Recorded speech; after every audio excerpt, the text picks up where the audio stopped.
कि अपनी लड़कियों को काट काट के कुएं में घेर दिया कि हमारी इज्जत का कोई उंगली ना उठाए। मरना अपने हाथ में तलवारें बर्छे लेकर लड़ने के लिए तैयार हो। मुसलमानों से लड़ेंगे, मर जाएंगे, बाकी पीछे हटेंगे नहीं, अपनी औरत को हाथ नहीं लगाना। उसने एकदम मशीन गंज गाड़ दी चारों तरफ। बोला कौन नजदीक आता है।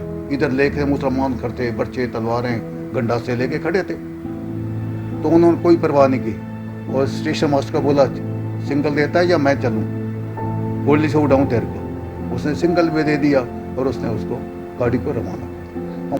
तो हम कुरुक्षेत्रा हमारे को लग गए। वहाँ गाड़ी बोला हैजा फैल गया, आप करनाल जाओ। तो करनाल आके गाड़ी रुकी। करनाल से वहाँ आए कैंप में। वहाँ रहने के बाद 8-10 दिन बीते थे कि मुसलमानों को वहाँ से निकलना पड़ा।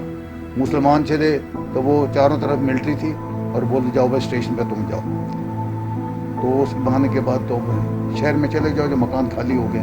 तो हम मकानों में गए, किसी घर में आग जल रही थी, किसी घर में कुछ हो रहा था, तो ऐसे मतलब छोड़ के चले गए। तो कुछ दिनों के बाद गोरखा मिलिट्री आई, उन लोगों ने साथ चले। हम वहाँ से पैदल चले लैलपुर तक। सुबह चले, रात को पहुँचे। वहाँ एक खालसा कॉलेज था, वहाँ आके ठहरे। वहाँ ठहरने के बाद महीना डेढ़ वहाँ रहे। अपना मेहनत मजदूरी जो भी थी करके अपना बाकी जो धन दौलत सब कुछ छोड़ के आए थे, क्या था अपने पास। उसके बाद हमने आ गई, आप जाओ हिंदुस्तान। ट्रेन लगी, मालगाड़ी के नंबर बैठे। मालगाड़ी के अंदर हमारे को शाहदरे में आके गाड़ी को रोक लिया। बोला गाड़ी को हमने कत्ल करना है।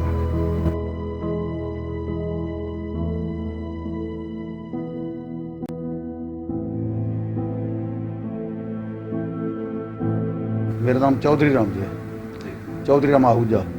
हम वैसे गांव में रहते थे। बंदियाला गांव था, केनाव नदी के किनारे था, तो वहीं रहते थे। तो वहाँ छोटी दुकान बना रखी थी।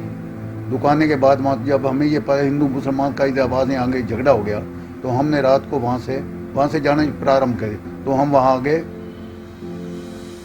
29 चक, वो डिस्ट्रिक्ट लैलपुर में पड़ता था। 29 चक में रहने के बाद दुकान बना ली। चलो भैया तो लैलपुर है, वहाँ तो गाँव जानते तो हम थे। तो वहाँ जाने के बाद वहाँ कुछ दिन रहे। तो उसके बाद जी आपको हिंदुस्तान जाना है, पार्टीशन होगी, हिंदुस्तान के बाद है। तो अब कैसे चलेंगे जी। तो वो गाँव जो थे वो सरदारों के थे। गवर्नमेंट ने उनको अलाट कर रखे 29 चक कई ऐसे, मतलब लैलपुर का डिस्ट्रिक्ट नई आबादी बसाई थी।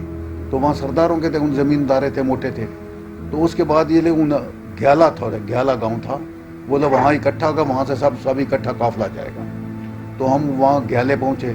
ग्याला पहुँचने के बाद 8-10 दिन में रहने के बाद बोला जी अब चलो लैलपुर जाना है, लैलपुर काफिला जाएगा। बोला हम जाएंगे, मिलिट्री आएगी गोरखा मिलिट्री, तो हम जाएंगे, हम सिख मिलिट्री के साथ भी नहीं जाएंगे, मुसलमान मिलिट्री के तक दर किनार रखो। तो कुछ दिनों के बाद गोरखा मिलिट्री आई, उन लोगों ने साथ चले। हम वहाँ से पैदल चले लैलपुर तक। सुबह चले, रात को पहुँचे। वहाँ एक खालसा कॉलेज था, वहाँ आके ठहरे। वहाँ ठहरने के बाद महीना डेढ़ वहाँ रहे। अपना मेहनत मजदूरी जो भी थी करके अपना बाकी जो धन दौलत सब कुछ छोड़ के आए थे, क्या था अपने पास। उसके बाद हमने आ गई, आप जाओ हिंदुस्तान। ट्रेन लगी, मालगाड़ी के नंबर बैठे। मालगाड़ी के अंदर हमारे को शाहदरे में आके गाड़ी को रोक लिया। बोला गाड़ी को हमने कत्ल करना है। बोला गोरखा बोले इसको उंगली नहीं कोई उठाएगा। बोला आप बाहर हाथ नहीं निकालना और आगे ये हमारा काम है। उसने एकदम मशीन गंज गाड़ दी चारों तरफ। बोला कौन नजदीक आता है। इधर लेके मुसलमान करते बर्छे तलवारें गंडासे लेके खड़े थे, तो उन्होंने कोई परवाह नहीं की। और स्टेशन मास्टर को बोला सिंगल देता है या मैं चलूं, गोली से उड़ाऊं तेरे को। उसने सिंगल में दे दिया और उसने उसको गाड़ी को रवाना किया। हम उसके उपरांत अमृतसर आ गए। अमृतसर 1-2 दिन रहने के बाद स्टेशन में पड़े रहे। उसके बाद हम लुधियाने आए।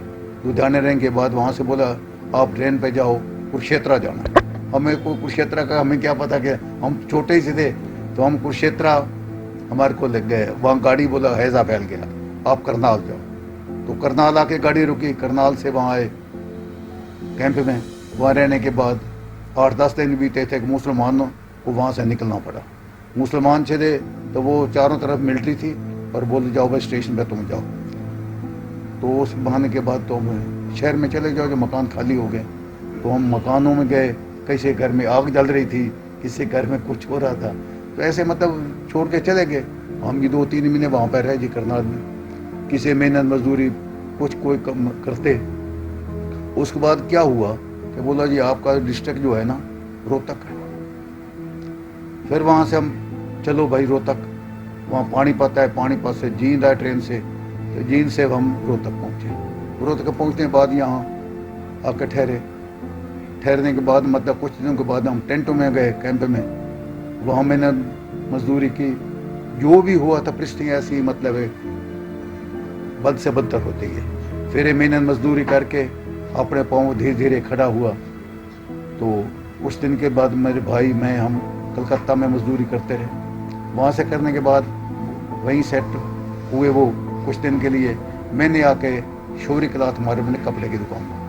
ऐसा है हमने अपनी आंखों से देखा नहीं, जो सुना है कि अपनी लड़कियों को काट काट के कुएं में गिर दी। कि हमारी इज्जत के कोई उंगली ना उठाए। मरना अपने हाथ में तलवारें बर्छे लेकर लड़ने के लिए तैयार हो।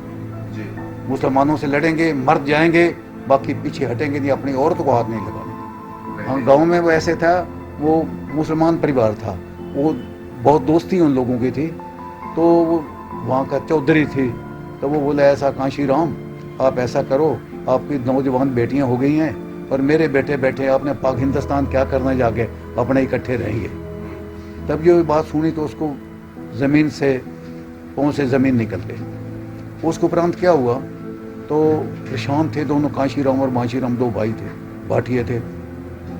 तो वो उसका भांजा था, वो गलत स्टेप था, अच्छा नहीं लड़का था, दूसरी टाइप का था। तो उसको उसने बोला भाई ये तेरे तरह मामा बोल रहे हैं। बोला अच्छा, उसकी इतनी हिम्मत होगी कि मतलब आपको वैसे। तो उन लोगों ने बोला तुम ऐसा सामान बांधो, जो कोई सोना चांदी है ना अपना ले लो, और लेकर मैं तुम्हारे को उस गांव में छोड़ के आऊँगा जहाँ हिंदू रहते। वो उनको छोड़ के आए। वो अच्छे भी थे सारे, 5 उंगली बराबर तो नहीं है, अच्छे भी होते हैं और बुरे भी होते हैं।